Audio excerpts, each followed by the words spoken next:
Assalamualaikum warahmatullahi wabarakatuh.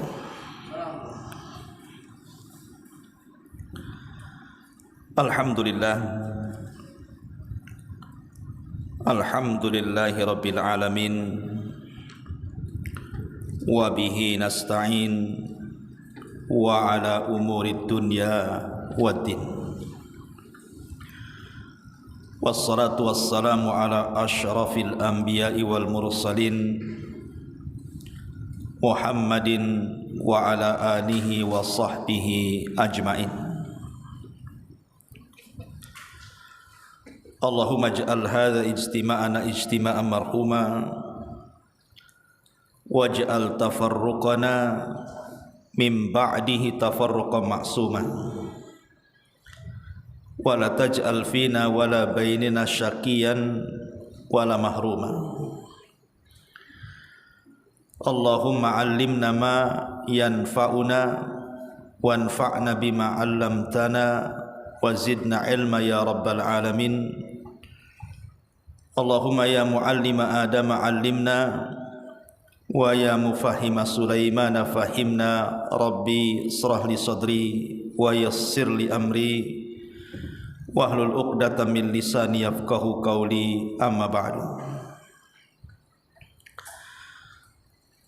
Ma'asyiral muslimat yang dimuliakan Allah Subhanahu wa taala. Alhamdulillah, di pagi menjelang siang ini kita duduk untuk bertalabul ilmi, kembali membahas Kitab Tauhid, dan di pagi hari ini kita akan membahas tentang pentingnya mengembalikan setiap musibah itu kepada Allah Subhanahu wa taala. Karena bagian daripada tauhid adalah dengan cara mengembalikan semua musibah kepada Allah, dan musibah itu dijadikan bagi kita sebagai pelajaran yang berharga dalam kehidupan kita untuk semakin kuat lagi di dalam kembali kepada Allah Subhanahu wa taala. Ma'asyiral muslimat yang dimuliakan Allah Subhanahu wa taala. Kita tahu bahwa di dalam Al-Qur'anul Karim ketika Allah Subhanahu wa taala menceritakan tentang kisah Nabi Adam, kemudian Allah Subhanahu wa taala berfirman, "Faqulna ya Adam inna hadza aduwwun laka wa li zawjika fala yukhrijannakuma minal jannati fatashqa inna laka alla taju'a fiha wa la ta'ra wa annaka la tadma'u fiha wa la tadha." Kami katakan kepada Adam, kata Allah, sesungguhnya ini maksudnya iblis adalah musuh dan musuh pasangan. Maka jangan sampai iblis mengeluarkan kalian berdua dari sorga, karena engkau pasti akan celaka. Sungguh ada jaminan untukmu di sana. Engkau tidak akan kelaparan dan tidak akan telanjang, dan sungguh di sana engkau tidak akan merasa dahaga dan tidak akan ditimpa panas matahari. Perhatikan ayat ini. Allah Subhanahu wa taala mengatakan, selama manusia berada di sorga, selama manusia berada di sorga, Adam dan Hawa, maka dia tidak akan mengalami kecelakaan. Siapapun yang berada di sorga tidak akan mengalami kecelakaan, kebinasaan, kehancuran, tidak mungkin. Tapi ketika manusia kemudian sudah keluar walaupun satu garis saja dari sorga, sudah tidak di dalam sorga, maka dipastikan manusia itu akan mengalami kecelakaan, akan mengalami kebinasaan, akan banyak ujian dan cobaan. Masalahnya, saya, ibu-ibu atau siapapun tidak terlahir di sorga. Kalau kita terlahir di sorga, mungkin kehidupan kita akan nikmat. Karena di sorga itu ma la ainun ra'at wa la udhunun sami'at wa la khatara ala qalbi bashar. Kenikmatannya tidak bisa dilihat mata, didengar telinga, terlintas pun tidak bisa, saking nikmatnya. Tetapi Allah takdirkan kita tidak lahir di sana, tapi kita lahir di dunia. Sementara Allah mengatakan fala yukhrijannakuma minal jannati fatashqa. Jangan sampai setan mengeluarkan kalian dari sorga, maka engkau akan binasa di situ. Ma'asyiral muslimat yang dimuliakan Allah Subhanahu wa taala. Dari sini kita tahu karena kita tidak terlahir di sorga dan kita terlahir di dunia. Dan Allah katakan kepada Adam, kalau engkau sampai keluar dari sorga kau akan binasa. Maka dunia bukan sorga. Dunia itu darul bala, tempat kita akan dapat macam-macam ujian di dalamnya. Ma'asyiral muslimat yang dimuliakan Allah Azza wa Jalla. Akan tetapi walaupun Allah Subhanahu wa taala katakan laqad khalaqnal insana fi kabad, sungguh Allah Subhanahu wa taala menciptakan manusia ini fi kabad, dalam kondisi susah payah. Ketika kita berada di perut ibu kita saja sudah susah tuh, bahkan nyusahin orang tua. Dibuatnya orang tua tidak bisa tidur, tidak bisa nyenyak, sakit, susah jalan, susah baring dan begitu seterusnya, bahkan susah makan, mual. Ketika kita lahir nyusahin lagi. Ketika kita sudah beranjak menuju remaja, susah lagi kita karena kita perlu pendidikan, perlu makan, besar sedikit perlu bekerja, besar sedikit perlu nikah dan ingin punya anak, besar sedikit banyak penyakit dan musibah dan begitu seterusnya. Manusia itu terlahir seperti itu fi kabad. Tetapi bukan berarti Allah Subhanahu wa taala ketika memberikan ujian kepada kita supaya kita susah terus, tidak. Karena ujian yang Allah berikan kepada kita itu tidak banyak, sedikit. Lebih banyak senangnya sebenarnya kalau kita mau berfikir. Karena coba kita renungkan sedikit ya. Kadang Allah Subhanahu wa taala membuat kita menangis. Kenapa? Agar kita kelak bisa tertawa, Bu. Atau terkadang Allah Subhanahu wa taala menimpakan kepada kita berbagai macam musibah. Untuk apa? Supaya kelak kita bisa bahagia. Atau terkadang sengaja Allah Subhanahu wa taala membuat kita lapar, kita haus, untuk supaya belajar bagaimana cara bertahan hidup, sehingga kita diajarkan bagaimana cara bekerja. Kalau kita tidak pernah lapar, mungkinkah seseorang bisa bekerja? Tidak. Dibuat dulu lapar, baru kemudian kita akan mencari cara bagaimana cara bertahan hidup, akhirnya bekerja, kemudian menjadi orang sukses dalam bekerja. Atau dibuatnya kita tidak paham akan sebuah permasalahan,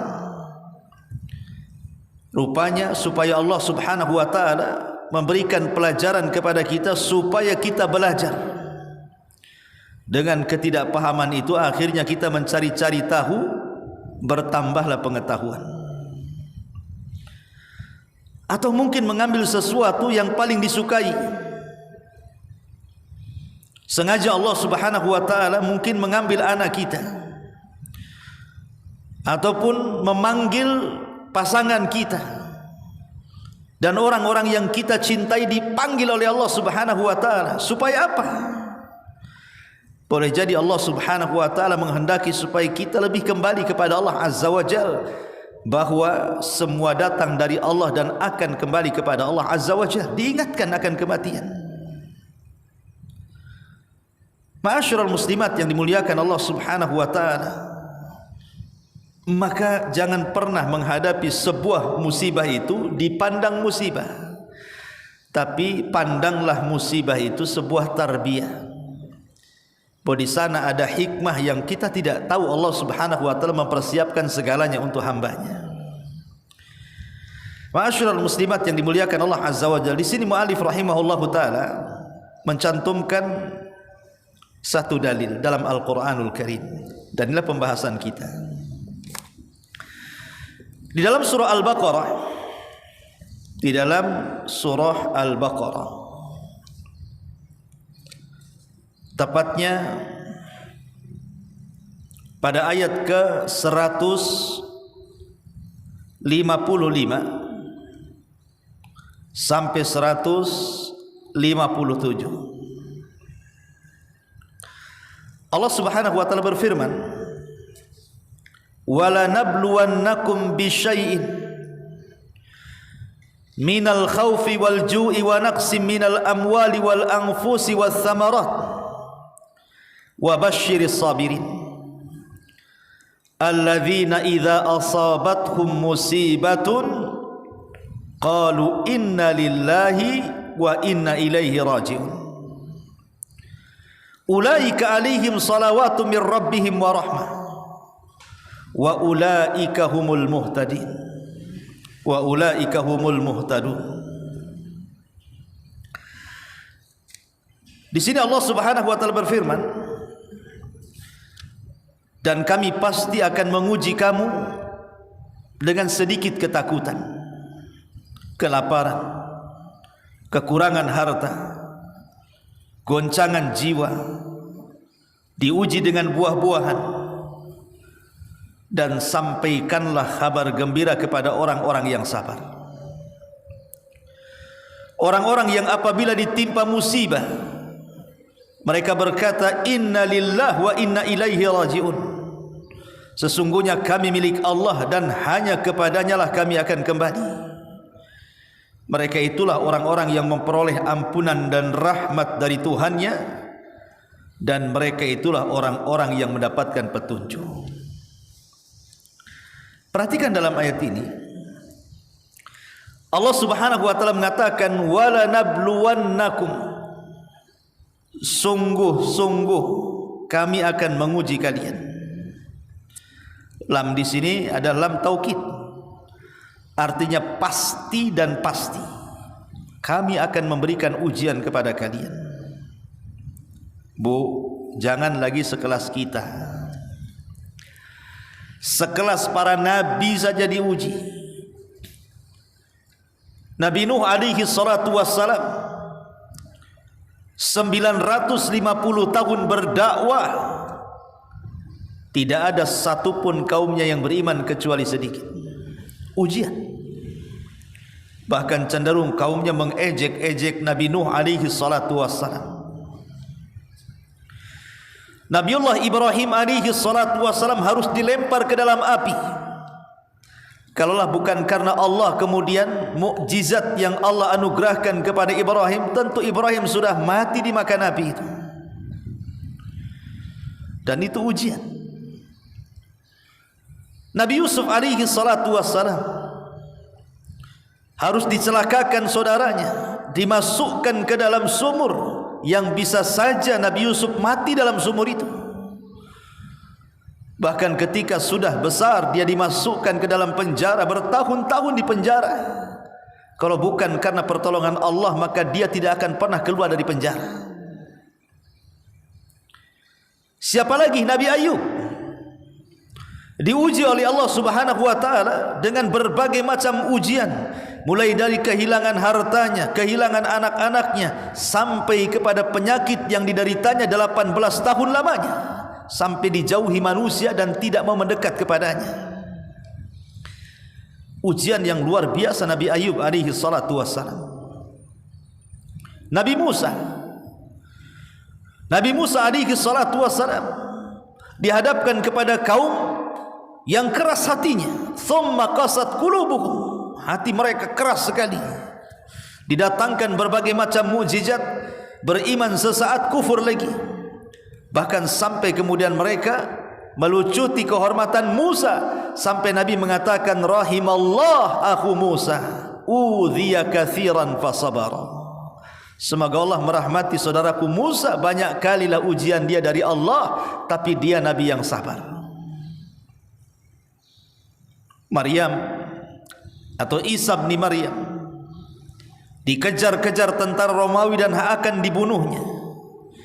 Kalau bukan karena Allah mengangkat Isa, tentu Isa jadi sasaran pembunuhan sebagaimana nabi-nabi sebelumnya, seperti Yahya yang dipenggal kepalanya dan Zakaria yang digergaji badannya, ataupun wanita suci Maryam yang tidak pernah keluar dari mihrabnya dituduh berzina. Itu orang-orang mulia, Bu. Para nabi dan rasul, mereka tidak lepas daripada ujian. Karena Allah mengatakan wala nabluwannakum, pasti kami akan menguji kalian. Tidak nabi, tidak umatnya, tidak laki-laki, tidak perempuan, tidak orang dewasa, tidak anak kecil, tidak kafir, tidak mukmin, tidak yang tinggal di desa, tidak yang tinggal di kota. Semua pasti diuji Allah Subhanahu wa ta'ala. Manusia pasti diuji. Siapapun Anda, hidup di negara apapun, berkebangsaan apapun, berapapun usianya, Allah katakan wala nabluwannakum, pasti kami akan uji kalian. Tentu sebuah ujian, sebuah kepastian. Tidak ada manusia yang istirahat dari ujian. Terkadang ujian datang kemudian hilang, datang lagi, kemudian hilang, datang lagi. Begitulah sifat ujian. Nabi kita Muhammad sallallahu alaihi wasallam adalah manusia yang paling kenyang dengan ujian Allah Subhanahu wa taala. Sebutkan apa penderitaan kita hari ini. Sebutkan ibu menderita apa? Kehilangan anak, kefakiran dan kemiskinan, susah ekonomi, ditinggal orang yang dicintai. Sebutkan faktor kesehatan, faktor ekonomi. Semua derita yang kita derita hari ini, semua pernah dilalui oleh baginda sallallahu alaihi wasallam. Tidak ada satu musibah yang kita alami kecuali pernah lewat bagi Nabi sallallahu alaihi wasallam. Lalu apa yang membuat kita sedih? Kalau Nabi kita Muhammad sallallahu alaihi wasallam saja berbagai macam ujian yang melewati kita, sudah melewati dirinya, dan dia memberikan contoh kesabaran kepada kita. Coba lihat, ketika dia dalam kandungan ibundanya, dia sudah terlahir yatim, orang tuanya meninggal. Kemudian setelah kemudian dia lahir, ibunda tercintanya Khadijah Aminah bintu Wahb pun meninggal juga, hidup yatim piatu. Kemudian wanita yang selama ini dicintainya Khadijah bintu Khuwailid, yang Aisyah radhiyallahu anha saat cemburu kepada Khadijah, Rasul menjelaskan keistimewaan Khadijah dan mengatakan dia wanita yang beriman saat manusia kufur, dia wanita yang pertama membenarkan saat manusia mendustakan, dia wanita yang menginfakkan hartanya di saat manusia bakhil, dan dari rahimnya lahirlah keturunanku, kata Rasul. Siapa lagi yang melebihi Khadijah di mataku? Wanita yang paling dicintai Nabi sallallahu alaihi wasallam pun harus meninggalkan Nabi SAW sampai tahunnya disebut Amul Hazni, tahun kesedihan. Ketika kemudian Khadijah meninggal, rupanya Allah Subhanahu wa taala datangkan lagi musibah kepada Rasul. Diambilnya anak-anak putri beliau dan putra-putra beliau. Qasim meninggal di waktu bayi, Abdullah meninggal di waktu bayi, Ibrahim meninggal di waktu bayi. Kemudian Zainab meninggal, Rasul masih hidup. Ruqayyah meninggal, Rasul masih hidup. Ummu Kulthum meninggal, Rasul masih hidup. Kecuali Fatimah, dia meninggal 6 bulan setelah Nabi SAW meninggal. Tapi lihat bagaimana Nabi SAW diuji sedemikian rupa. Di hadapannya anak-anaknya satu persatu meninggal dunia. Jadi kalau seandainya ada orang yang sedih gara-gara ditinggal mati oleh orang yang dicintainya, Nabi kita loh, ayahnya meninggal, ibunya meninggal, istrinya meninggal, anak-anaknya meninggal, pamannya meninggal, kakeknya meninggal. Apa yang kita sedihkan? Nabi SAW pernah mengalami itu. Bahkan Nabi SAW kalau cerita masalah ekonomi, Rasul pernah kelaparan.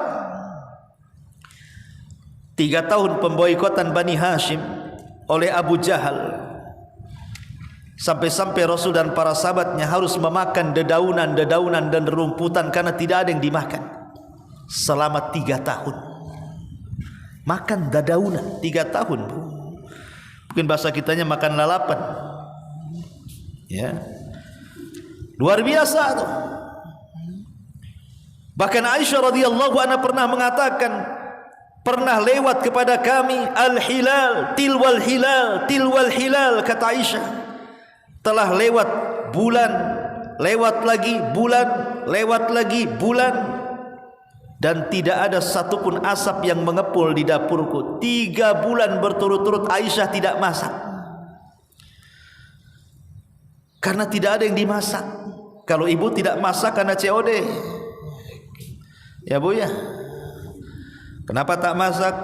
COD katanya. Udah dipesan tuh di aplikasi, 5 menit lagi datang katanya. Kalau Aisyah radhiyallahu anha tidak masak, memang tidak ada yang bisa dimasak, bu. Artinya Nabi SAW diuji dengan kelaparan. Satu hari Nabi keluar, tengah hari keluar berjumpa dengan Abu Bakar dan Umar. Kata Nabi SAW, wa ma akhrajakuma, apa yang membuat anda keluar wahai Abu Bakar, Umar? Kata Rasul. Kata Abu Bakar, ju' ya Rasul, lapar wahai Rasul. Kemudian keduanya bertanya, wa ma akhrajaka ya Rasulullah, lalu apa maksudnya kau keluar juga siang-siang ini? Kata Nabi SAW, alasan kalian keluar itu pula alasan diriku keluar, katanya. Sama-sama lapar. Kemudian disingkap baju Nabi, 2 batu dililitkan di perut Nabi.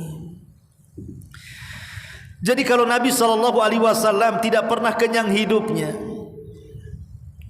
ketika di usia belasan tahun menjadi penggembala kambing, susah hidupnya. Lalu apa yang disedihkan oleh orang-orang susah? Nabi pun pernah susah, bertahun-tahun lagi susahnya. Tapi Rasul memberikan kepada kita satu pelajaran. Dunia harus dilewati. Inna ma'al usri yusra, di balik kesulitan itu kelak akan ada kemudahan, di balik keperitan itu pasti ada kebahagiaan. Apalagi ketika Nabi SAW berada di Mekah, orang-orang yang selama ini melindungi dakwahnya meninggal dunia. Abu Talib meninggal dunia di tahun yang sama Khadijah meninggal dunia. Sehingga orang-orang Quraisy lebih berani kepada Nabi SAW, bahkan mengancam akan membunuh kalau dia meneruskan dakwahnya. Terpaksalah Nabi SAW berpindah tempat. Kemana? Cari areal baru, ke Taif. Berangkat dia ke Taif. Sampai di Taif, Bukannya dapat perlindungan dari orang-orang Taif, bukannya orang-orang Taif menerima dakwahnya. Yang ada mulai anak-anak, perempuan, laki-laki, muda, tua, semua mengusir Nabi. Para wanitanya mengatakan, ukhruj ya majnun, keluar wahai orang gila. Ukhruj ya sahir, keluar wahai tukang sihir. Ukhruj ya sair, keluar wahai perangkai sair. Keluarlah wahai pemecah belah. Dan anak-anak kecil meletakkan duri di jalan supaya Rasul tersakiti. Kemudian anak-anak mudanya melempari Rasul dengan batu seraya mencaci maki. Dan Rasul harus lari selama 1 mil dari Taif sampai ke perbatasan kota Mekah. Pernah ada orang berdakwah seperti ini, dilempari batu, diludahi, dicaci, dimaki, dikejar. Kalau ada dai yang seperti ini hari ini, Bu, pasti resign jadi dai dia, Bu. Males juga jadi dai, berat juga risikonya katanya. Tapi Nabi SAW melalui itu. Bahkan di saat sulit seperti itu, Nabi SAW tidak pernah menyalahkan Allah. Rasul tidak mengatakan, ya Rabb, apakah ini balasan dirimu kepadaku? Kenapa orang-orang itu menghinaku ya Rabb? Kenapa engkau lakukan seperti ini kepadaku ya Rabb? Kenapa begini, begitu, begini? Tidak, Nabi SAW sama sekali tidak mengeluh. Kalau kita kan suka mengeluh, Bu, ya Bu. Ya, kadang-kadang suami telat sikit saja ngasih uang bulanan, merepet luar biasa. Kenapa ini, kenapa itu? Ada apa ini, ada apa itu? Kemana ini, kemana itu? Macam-macam pertanyaannya. Tapi Nabi SAW mengajarkan satu perkataan yang luar biasa saat kesulitan dia. Dia mengatakan, Allahumma ilaika ashku dha'fa quwwati wa qillata hilati wa hawani 'alan nas.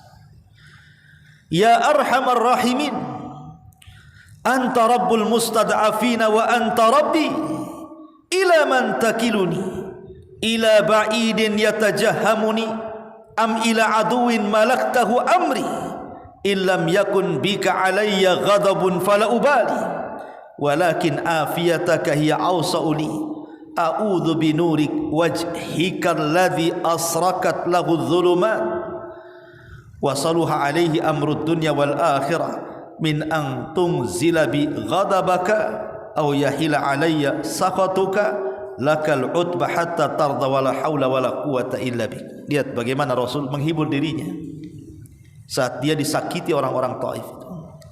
Kata Rasul, ya Allah, kepadamu kuadukan kelemahan kekuatanku, kepadamu kuadukan kekuranganku akan siasatku, dan kuadukan kepadamu karena ketidakberdayaan diriku menghadapi manusia ya Rabb. Wahai Zat yang maha pengasih di antara maha pengasih, Tuhan orang-orang yang lemah, Engkau Tuhanku, kepada siapa hendak Kau serahkan diriku? Kepada saudaraku yang bermuka masam kepadaku, atau kepada musuh yang Kau kuasakan urusanku kepadanya? Jika Engkau tidak marah kepadaku ya Rabb, maka aku tidak akan peduli apapun sikap orang kepadaku. Hanya saja ampunanmu lebih luas bagiku.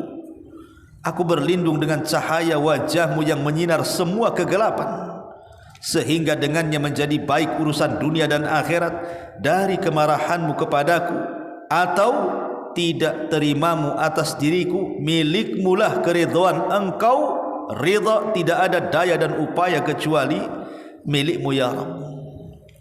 Lihat bagaimana sikap Nabi, luar biasa ya. Diuji dengan sedemikian rupa, Rasul tetap tenang mengadukan urusannya kepada Allah Azza wa Jalla, dan itu tauhid. Itulah tauhid. Ma'asyiral muslimat yang dimuliakan Allah Subhanahu wa taala. Belum lagi Nabi SAW dihina, dicaci, dimaki, bahkan dikejar-kejar mau dibunuh lagi. Bahkan diusir dari kota Mekah kelahirannya, akhirnya terpaksa hijrah ke kota Madinah. Harus hijrah berhari-hari.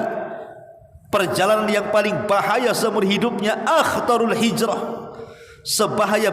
Bahaya hijrah para nabi, hijrahnya Nabi kita Muhammad SAW. Belum lagi difitnah kehormatannya. Istrinya dituduh berzinah, Ummul Mukminin Aisyah radhiyallahu anha dengan Safwan ibn Mu'attil. Belum lagi di hadapannya teman-temannya dibantai seperti keluarga Ammar ibn Yasir. Habis dibantai Abu Jahal. Sumayyah mati di tangan Abu Jahal. Yasir mati di tangan Abu Jahal. Tinggal Ammar ibn Yasir, anaknya. Dan itu disaksikan Nabi SAW bagaimana para sahabatnya disiksa sedemikian rupa. Belum lagi selama dakwahnya, berbagai macam rintangan, tantangan, halangan, macam-macam dihadapi Nabi SAW. Seolah-olah sejak diangkat menjadi Nabi sampai wafatnya Rasul tidak pernah punya ketenangan. Ya, karena kita tahu bahwa Allah Subhanahu wa ta'ala hendak memberikan contoh kepada kita lewat nabinya. Beginilah cara kita menghadapi ujian dari Allah Subhanahu wa ta'ala. Makanya apa yang membuat kita sedih? Susah ekonomi, Rasul pernah fakir. Sedih gara-gara orang yang kita cintai meninggalkan, mati kita, Rasul pernah ditinggal mati keluarganya. Apalagi dicaci maki orang, Rasul lebih dicaci maki lagi, dikatakan gila, dikatakan tukang sihir, dikatakan dukun. Apalagi sebutkan.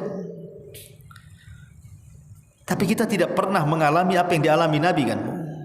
Saya selama jadi dai berdakwah tidak pernah diludahi orang, tapi Nabi pernah diludahi orang. Dicaci maki bolehlah, tapi bagaimana manusia menuduh Rasul dukun, tukang santet? Alhamdulillah sampai sekarang saya belum ada orang yang mengatakan saya dukun. Apalagi sampai dilempar batu, apalagi dikejar-kejar mau dibunuh gara-gara berdakwah. Alhamdulillah saya tidak pernah mengalaminya. Tapi lihat Nabi SAW demikian luar biasa ujiannya. Untuk siapa kalau bukan untuk kita sebagai umatnya? Makanya Allah mengatakan walaqad na'lamu annaka yadiku sadruka bima yaqulun. Dan kami sungguh mengetahui bahwa dadamu wahai Muhammad menjadi sesak dan sempit sebab ucapan manusia kepadamu. Tapi Allah mengatakan wasbir ala ma yaqulun, dan bersabarlah terhadap apa yang mereka ucapkan. Wasbir kama sabara ulul azmi minar rusul, maka bersabarlah engkau Muhammad sebagaimana kesabaran ulul azmi dari kalangan para rasul. Mereka lebih dulu diuji dibandingkan dirimu, maka sama juga kepada kita, sabarlah sebagaimana Rasul SAW sabar. Itu maksudnya.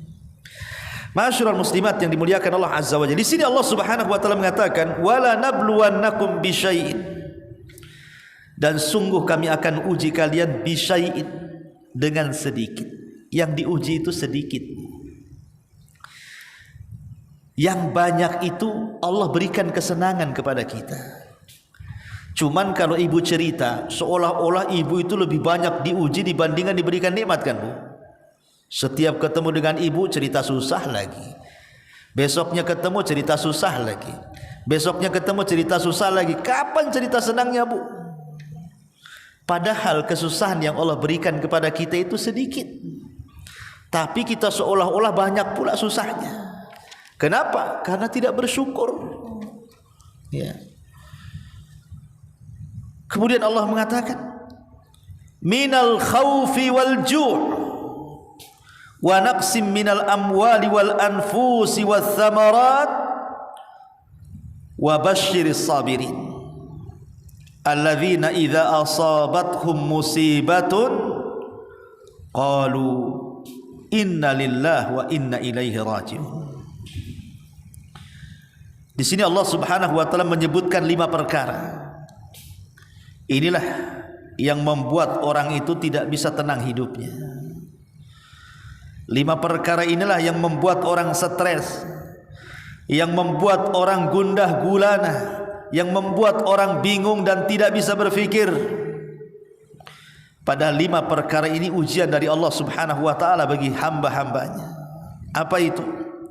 Pertama, minal khaufi. Kami akan uji kalian dari sedikit perasaan takut. Takut menghadapi masa depan. Takut menghadapi masalah yang sedang dihadapi di depan. Memikirkan yang telah berlalu sehingga tumbuh rasa takut. Dikejar-kejar hutang, dikejar-kejar musuh, dibayang-bayang bencana, takut. Ya. Inilah yang membuat orang tidak tenang kan, Bu? Rasa takut yang berlebihan. Macam mana esok hari, macam mana minggu depan, bulan depan, tahun depan, macam mana anak saya, macam mana suami saya, macam mana usaha saya, macam-macam dipikirkan, timbullah rasa takut. Atau menghadapi masalah yang sedang ibu hadapi hari ini. Macam mana kalau tidak bisa keluar dari masalah ini? Macam mana kalau tidak ada solusinya? Macam mana kalau ini itu. Takut akhirnya. Takut yang berlebihan. Karena takut itu ada 2 macam, Bu. Ada takut batin, ada takut zahir. Takut zahir itu takut badan. Badannya takut kena penyakit, badannya takut diserang penyakit, makanya kemudian harus steril, cuci tangan, ini itu karena takut terserang penyakit. Ada juga takut batin. Nampak aja sehat, Bu. Masya Allah, kalau dari jauh jalannya tegap, harum, bajunya bagus, nampaknya santai, senyum-senyum, rupanya hatinya paling bingung tuh.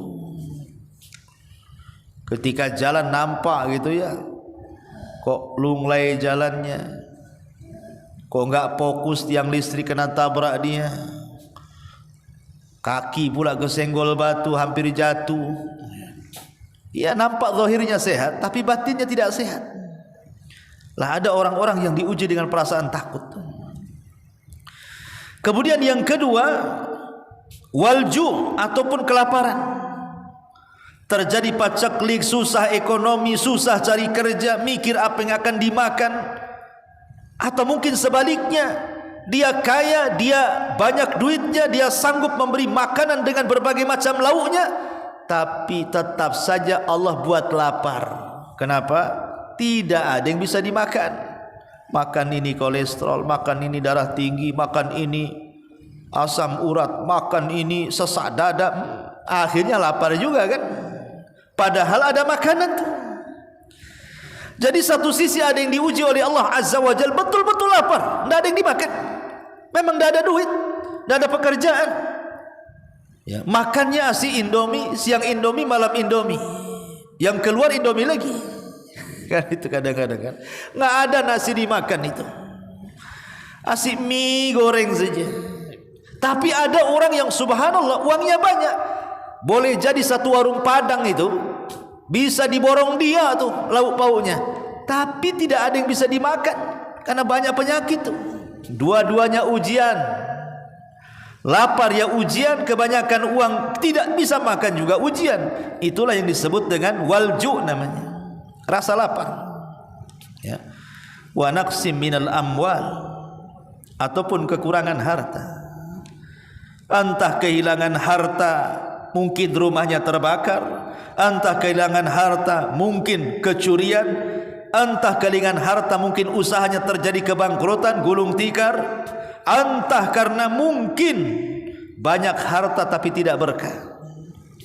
Hartanya banyak tidak berkah, asik kurang saja hidupnya itu, Bu. Kan ada tuh orang nampaknya kaya tapi kayaknya dia paling miskin tuh. Tapi ada orang yang nampaknya miskin, dia pula nampak kaya. Terkadang ujian kayak gitu tuh. Ataupun wal anfus, kematian. Jiwanya diuji. diuji dengan kematian, baik kematian dirinya atau kematian orang-orang yang dicintainya, ataupun mungkin diuji jiwanya dengan berbagai macam penyakit, sabar atau tidak dia menghadapinya. Mungkin diuji dengan kecelakaan, mungkin diuji dengan penyakit, mungkin diuji dengan wabah, mungkin diuji macam-macam yang mengancam jiwa. Diancam preman, ditakut-takuti dan macam-macam. Wal anfus was samarat, ataupun mungkin diuji dengan buah-buahan, gagal panen, pohonnya pada mati, banyak hama, pohonnya tumbuh tak berbuah. Pokoknya enggak ada berkahnya sama sekali. Ya, punya hektaran kebun duren tapi enggak ada yang jadi. Punya hektaran pohon mangga tapi tak berpanen. Nah, itulah ujian dari buah-buahan. Lah 5 ujian ini, apakah berupa takut, apakah berupa kelaparan, apakah berupa kehilangan harta, kematian, gagal panen dan yang semacamnya, ini bagian kecil yang Allah Subhanahu wa taala ujikan kepada kita. Karena ujian itu adalah tidak mesti yang jelek. Terkadang ujian juga yang baik. Makanya Allah mengatakan wa nablukum bisyarri wal khairi fitnah. Dan kami uji dengan yang baik dan yang buruk, dan dua-duanya bisa menjadi fitnah manusia. Pertanyaan pun muncul, Bu. Kenapa kita harus diuji ya, Bu ya? Kita ini sudah masuk Islam. Kalau enggak percaya, tengoklah KTP saya. Islam. Bukan Islam KTP, KTP-nya Islam. Salat, ya datang juga ke kajian Abu Humairah. Waktunya Senin Kamis ya puasa lah Ustaz saya ini. Waktunya baca Quran ya baca Quran. Waktunya zikir ya zikir.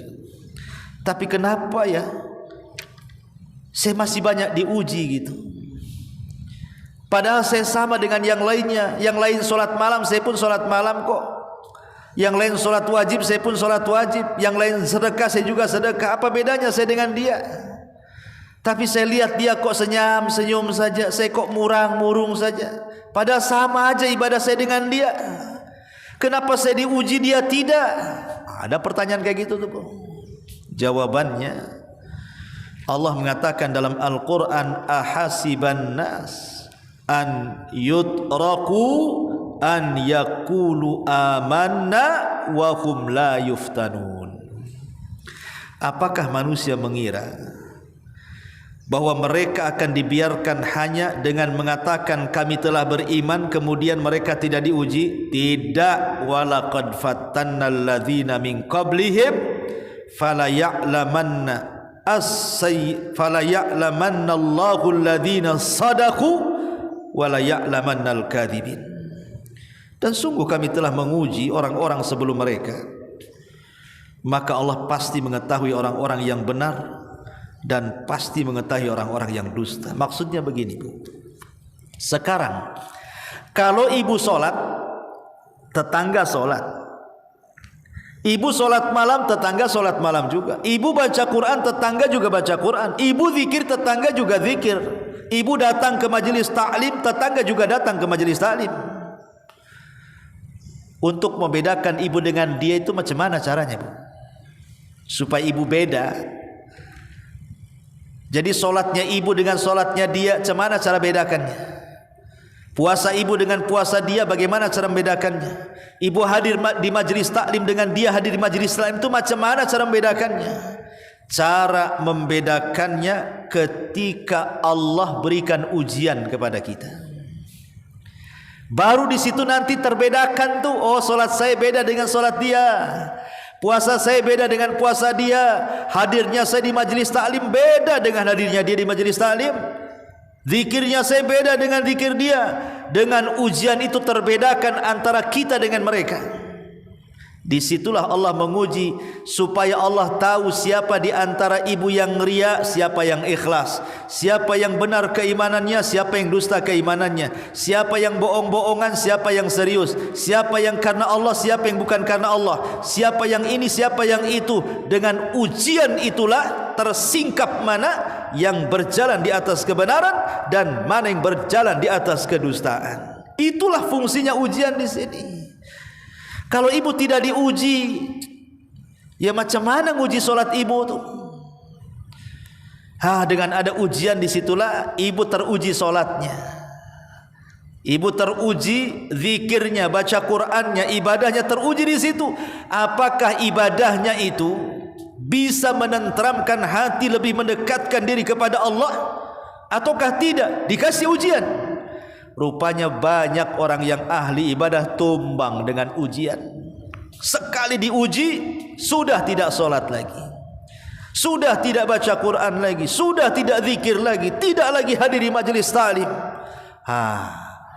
Berarti terbedakan ibu ibadah karena siapa tuh. Itulah kenapa kita perlu diuji, supaya teruji ibadah kita ini. Ma'asyiral muslimat yang dimuliakan Allah Azza wa Jalla, dan perlu diketahui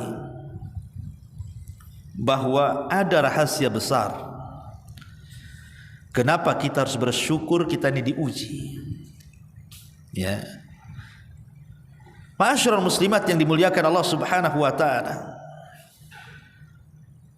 Adam di sorga dengan Adam di dunia, bagus mana? Bagus Adam di dunia. Karena di dunia Adam kemudian bermaksiat dan Allah Subhanahu wa taala ampuni dosanya dan Allah angkat dia menjadi orang yang paling mulia. Innallaha astafa Adam. Allah jadikan dia orang pilihan. Kalau di sorga tidak jadi orang pilihan. Artinya bahwa ketika orang diuji oleh Allah terkadang akan jauh lebih baik lagi, seperti Adam. Di sorga nggak ada ujian, tapi ketika dia keluar dari sorga dan ke dunia, nampak ujiannya dan ia lolos dari ujian sehingga Allah pilih menjadi makhluk terbaik. Innallaha astafa Adam. Allah pilih Adam. Begini Bu ya, tidak semua ujian itu jelek, karena terkadang ujian itu disebut satu nafas dengan ampunan. Ujian itu disebut satu nafas dengan ampunan. Ampunan dari Allah Subhanahu wa taala. Terkadang kita banyak dosa Bu, susah mau taubat, mau istighfar. Akhirnya makin tumpuk-tumpuklah dosa kita ini, karena berdosa tapi tak mau taubat, berdosa tapi tak mau istighfar. Lah terkadang datangnya ujian itu disebut satu nafas dengan ampunan Bu. Contoh umpamanya hadis Abu Hurairah radhiyallahu anhu, Nabi SAW mengatakan, "Ma yazalul bala bil mu'mini wal mu'minati fi nafsihi wa waladihi wa malihi hatta yalqallah wa ma alaihi khati'ah." Kata Nabi, ujian selalu bersama dengan orang-orang laki-laki yang beriman dan juga perempuan yang beriman, baik dalam dirinya, baik ujian itu pada anak-anaknya, baik ujian itu pada hartanya, sampai dia berjumpa dengan Allah dalam keadaan tidak mempunyai satu pun kesalahan, karena dikikis dengan ujiannya. Ingat, ujian itu selalu disebut satu nafas dengan ampunan. Bersyukurlah kalau diuji, hakikatnya menggugurkan dosa kita. Ketika orang itu banyak diuji, lepas satu datang ujian lain, lepas ujian lain datang lagi yang lainnya, datang lain, sampai betul-betul tidak ada satu dosa yang tersisa dalam badan kita dan kita menghadap Allah sudah tidak punya kesalahan. Kan enak tuh. Ya, tanpa bertobat, cukup ikhlas dengan ujian, sudah tidak punya dosa. Yang kedua, bahwa di balik ujian itu ada kebaikan. Nabi mengatakan, man yuridillahu bihi khairan yusib minhu. Barang siapa yang diinginkan oleh Allah kebaikannya, maka Allah akan mengujinya. Barang siapa yang Allah kehendaki kebaikan pada hidupnya, pasti Allah akan mengujinya. Artinya ujian itu disebut satu nafas dengan datangnya kebaikan dari Allah. Kemudian yang ketiga, bahwa ujian itu tanda cinta Allah kepada kita.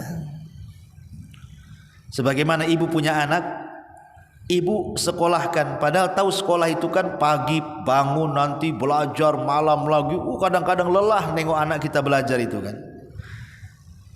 Tetapi kan orang tua bukan berarti kemudian hendak menghina anaknya kan, Bu. Tapi justru demi kebaikan anaknya kan. Dipisahkan jauh-jauh, disekolahkan di mana, dipesantrenkan di mana gitu kan. Enggak mungkinlah orang tua memberikan ujian seperti itu supaya anaknya celaka, tidak kan? Untuk masa depan dia. Sama juga dengan Allah kepada kita. Jadi Allah Subhanahu wa taala itu kalau cinta dengan kita, pasti Allah akan berikan ujian itu. Makanya Rasul mengatakan, inna idhamil jaza ma idhamil bala. Wa inna Allaha idza ahabba qauman ibtalahum faman radiya falahu ridha wa man sakhita falahu sukhtu. Sesungguhnya besarnya pahala sesuai dengan besarnya ujian. Jika Allah mencintai sebuah kaum, maka dia akan mengujinya. Kalau dia ridha, Allah ridha. Kalau dia murka, Allah juga murka. Lihat bagaimana di balik ujian itu menunjukkan tanda cintanya Allah kepada kita. Dan yang terakhir ini yang paling penting, terkadang ujian itu diberikan di dunia, itu dalam rangka Allah menyegerakan siksaan bagi kita di dunia, supaya ketika di akhirat kita sudah tidak disiksa lagi. Makanya Nabi mengatakan, idza aradallahu bi abdihi al-khaira ajjala lahu al-uqubah fid dunya wal akhirah. Ajjalallahu al-uqubata fid dunya wa idza aradallahu bi abdihi syarra amsaka anhu bi dzambihi hatta yuwafiya yaumal qiyamah. Kalau seandainya Allah menginginkan untuk hambanya kebaikan, niscaya dia akan menyegerakan hukumannya bagi hamba tersebut di dunia. Namun jika Allah menginginkan kejelekan untuk seorang hamba, niscaya Allah akan menahan dosa-dosanya sampai terkumpul dan akan dibalaskan dengan sempurna kelak pada hari kiamat. Na'udzubillah. Jadi kalau diuji, Bu, boleh jadi Allah segerakan hukuman bagi dia supaya di akhirat sudah tidak ada hukuman lagi. Tapi kalau bagi orang yang tidak dikehendaki kebaikan, Allah sengaja Allah biarkan tuh, enggak dihukum di dunia, tapi nanti dihajar di akhirat. Na'udzubillah. Oleh karena itulah maka inilah diantara sedikit keterangan dari surah Al-Baqarah ayat 155 sampai 157 ya, tentang mengembalikan ujian ini kepada Allah Subhanahu wa taala. Taib, ma'asyiral muslimat, silakan kalau ada yang mau bertanya. Ya.